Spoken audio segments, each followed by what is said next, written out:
Bismillahirrahmanirrahim. Em nome de Deus, o Clemente, o Misericordioso. Luz, paz, conhecimento para todo o Brasil. Conheça o Islã. Me diz, tu é criacionista ou evolucionista? Em outras palavras, acredita que Deus criou o universo ou ele se criou sozinho? Bom, muitas circunstâncias do nosso universo são um mistério completo.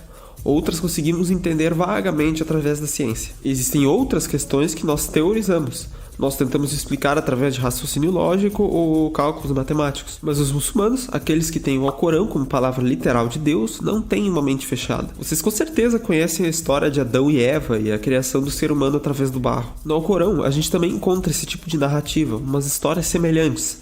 Mas o estudo desses textos é algo bem mais complicado, já que para isso a gente precisa ter um conhecimento aprofundado do idioma árabe. Mas a primeira questão que eu quero levantar aqui é a seguinte: o universo veio sozinho do nada ou Deus criou ele do nada? Enfim, Deus descreve a criação do mundo da seguinte maneira: e com efeito criamos os céus e a terra e o que há entre ambos em 6 dias, e nos não tocou a exaustão. E é só isso, nada muito detalhado.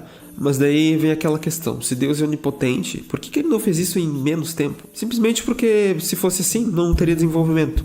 Seria como trocar o desenho manual por uma impressão. O pessoal da ciência deve estar ensandecido agora com essa simplicidade. Mas tem muito mais coisa interessante pra gente ver ainda. Primeiro, a palavra em árabe que nós usamos para se referir a dia, no caso 6 dias, também pode ser traduzida como período, ou seja, 6 períodos de tempo específicos. E essa tradução, no caso, não contradiz a narrativa principal, simplesmente porque é uma interpretação do significado que pode ser, sim, retirada desse texto. Tem um versículo corânico que diz uma coisa interessante: e os céus edificamo-lo com vigor, e, por certo, somos nós que o estamos ampliando. O Alcorão nunca foi um livro de ciências, mas hoje em dia é algo que está em voga, então é interessante a gente debater por esse lado. A palavra céu, ou sama, em árabe, ela quer dizer 2 coisas no livro: ou o céu azul, que a gente está acostumado a ver, ou dimensões. Deus descreve 7 céus no Alcorão, ou seja, 7 dimensões. E aquela em que a gente vive é chamada de dunya. Isso simplesmente porque nós estamos na última camada das 7. Essa dimensão é aquilo que nós chamamos como realidade, universo ou existência. A ciência diz: não existe nada além do universo, nada além dessa realidade. E essa realidade está se expandindo, ou seja, o universo observável. O Alcorão diz: vocês estão certos, o universo está sim se expandindo, mas existe muito mais coisas que vocês não têm nem ideia do que é. A reflexão que Deus nos convida a fazer é: bom, vocês sabem muita coisa, mas comparado com tudo que existe, é uma porcentagem ridícula. Glorificado seja quem criou todos os pares do que a terra brota, e deles mesmos e do que não sabem. Mas agora, aquela questão primordial: como é que o mundo poderia ter sido criado na prática? Também tem uma descrição interessante sobre isso aqui. E os que renegam a fé não viram que os céus e a terra eram em todo compacto, e nós desagregamos-los e fizemos da água toda coisa viva? Então, não creem? Das duas uma: ou isso se refere a algo misterioso que talvez nunca entendamos, ou a algo que já cogitamos. Eu já vi teorias dizendo que esse todo compacto se refere à aglomeração de matéria antes do Big Bang. A palavra usada para se referir a essa aglomeração é ratq, que se refere a uma costura, mais especificamente a uma cerzidura. Tá aí, mais uma palavra útil que a gente aprende em árabe. Ratq significa cerzidura. Cerzir é costurar de uma maneira em que a linha de costura se junta, formando uma espécie de retalho. Deus descreve o início do universo como uma compactação de matéria, que nós sabemos que é sim uma das teorias debatidas. A separação desses objetos seria uma explosão, Big Bang. Mas isso não é mencionado aqui. Mas também não quer dizer que não tenha acontecido. De maneira geral, o que contradiz o Alcorão não aconteceu. E o que nem é mencionado aqui, nem pode ser contradito, é ambíguo. Pode ter ou pode não ter acontecido. A origem da vida também é descrita de uma maneira bem interessante. E isso estava no versículo anterior, não sei se tu viu. A água no Alcorão é sempre descrita como origem da vida. O que nós sabemos é uma teoria moderna. Isso nos faz pensar também na criação do homem, o que é uma coisa mais específica no Alcorão. Diz que o homem foi criado de uma substância terrosa misturada com água. Mas vamos ver o texto original, o que a gente pode tirar dele. O livro apresenta tudo de uma maneira muito específica, então cada palavra que a gente vê tem uma importância essencial em estar ali. A palavra usada para lama nesse caso é tin. O interessante, o termo usado para se referir à lama é atin, que significa a lama especificamente.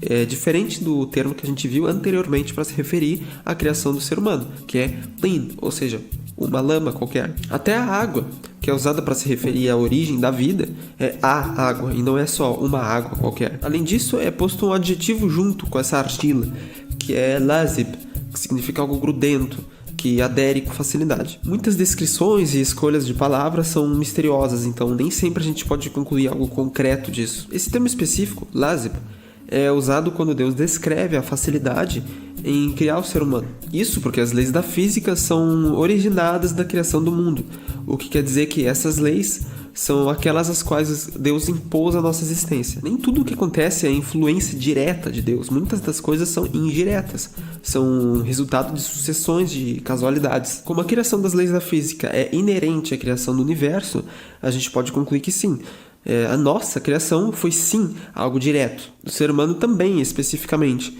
Então a gente pode dizer que houve uma intervenção na natureza. Mas agora, como essa intervenção se sucedeu? Bom, eu não tenho patente para deduzir, mas Deus diz o seguinte: por certo, o exemplo de Jesus perante Deus é como o de Adão. Ele o criou do pó. Em seguida, disse-lhe, sê, então foi. Como a gente conhece, Jesus não teve pai, o que não pode acontecer normalmente na natureza. Assim como a criação da nossa vida. Nem em 1 quintilhão de anos uma explosão cósmica pode dar origem à racionalidade humana. O pó mencionado, talvez poeira espacial, sabe Deus exatamente o que é, não tem como dar origem a uma coisa viva, pelo menos não sozinha. E apesar disso, além de nós existirmos, parece que tudo conspira a nosso favor. Olha o sistema solar, por exemplo. O Sol e a Lua são essenciais para a nossa vida. E apesar disso, a natureza deles se manteve um mistério através dos anos. Mas apesar de todas essas dúvidas, o Alcorão nos explica o seguinte: e ele é quem criou a noite e o dia, e o Sol e a Lua, cada qual voga em uma órbita. É importante a gente também entender que Deus é atemporal e imóvel. Ele não é como uma entidade, ele é a eternidade, é uma coisa diferente. Ele engloba esse universo e todas aquelas coisas que podem existir, simplesmente porque se isso não fosse realidade, tudo que existe aqui no mundo iria colapsar, estando suspenso no nada absoluto. Uma das teorias do final dos tempos diz o seguinte: pela nossa realidade flutuar no nada absoluto, ela pode ser perfurada por esse vazio e sendo transformada em nada, o que é uma contradição absoluta, porque isso já teria acontecido se o nada absoluto existisse, e Deus nos convida a fazer essa reflexão. E o que quer que vos seja concedido é apenas gozo de vida terrena e seu ornamento, e o que está junto de Deus é melhor e mais permanente. Então, não razoais? Então, se a vida sempre leva à morte e o algo sempre leva a outro algo, o que te faz pensar que o nada absoluto levaria a algo além dele? Em outras palavras, aonde tu acha que a nossa existência vai parar depois que passar por todo o seu tempo delimitado? A inexistência absoluta? Então, para concluir, a explicação religiosa do Big Bang não é uma maneira reconfortante de analisar a realidade. Pelo contrário, muito pelo contrário. Nos põe um peso sobre as nossas costas que transcende a própria morte, e isso não é brincadeira não. E apesar de a vida ser uma passagem temporária, a experimentação e a busca pelo conhecimento são mandamentos islâmicos. O Corão é sim uma fonte de conhecimento, mas também existem outras a quais a gente pode recorrer, e nós não podemos ser aversos à ciência. Pensamento medieval é algo que é pejorativo para nós aqui, mas numa perspectiva islâmica isso é um elogio. Enquanto a Igreja Católica queimava livros e bruxas, os muçulmanos medievais usavam o Alcorão como base para estudos científicos, como a utilização da palavra daha no Corão para se referir à formação da superfície terrestre, palavra que significa literalmente arredondar ou esticar de modo a ficar esférico, ou a descrição da mudança da noite para o dia, que é descrita com a palavra kawala, que significa literalmente se mover enquanto roda, ou em outras palavras, rotação e translação simultâneas, descritas num texto de mais de 1400 anos. Por fim, a religião não se trata de calar a boca e seguir mandamentos, e sim de buscar o que é melhor para si. O Alcorão é sim uma evidência. Tanto é que a palavra aya, que nós traduzimos como versículo, significa literalmente evidência em árabe. Mas nem só isso é uma evidência.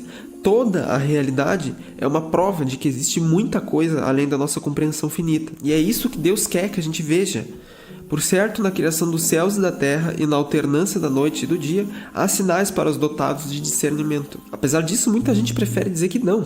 Essa vida, na verdade, é uma simulação feita por uma inteligência superior, como se passasse essa responsabilidade de explicar a criação do mundo para outra entidade, ou simplesmente assumir que a gente é um produto de uma inexistência e que o nada sempre foi um fato plausível, ou seja, nós existimos porque nada existe, e quem discorda disso é cego pela religião. Enfim, deixa o teu pensamento sobre isso aqui embaixo nos comentários.